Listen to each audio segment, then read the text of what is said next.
Wala pang tag-init pero marami ng sunog. Ang masakit dito, yung lalaban sa sakunang ito ay ibinenta. Ito ang kwento ng Kirikada Fire Station. Ang isa sa ari-arian ng Maynila na ibinenta. Isa ang Kirikada sa fire station ng Maynila. Mahalaga ang presence nito sa mga lugar na madalas ang sunog, lalong-lalo na sa ilang distrito ng Maynila, Santa Mesa, Parola, Tondo, Santa Cruz, at kahit saan. Noong 2019, isang sunog ang tumupok sa 100 bahay sa Santa Cruz, Maynila. Maraming pamilya ang nawalan ng tirahan. Pero sa kabila nun, tinupok pa rin ng mga bumbero ang apoy. Kaya hindi ko maintindihan kung bakit binenta ang fire station na ito. Kasi sila yung unang tumugon sa sunog.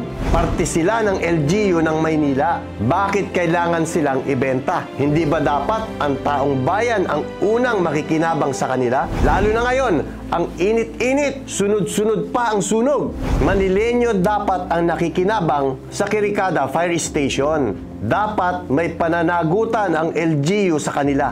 Dahil sa oras na dumating na naman ang sunog, saan mapupunta ang mga Manilenyo?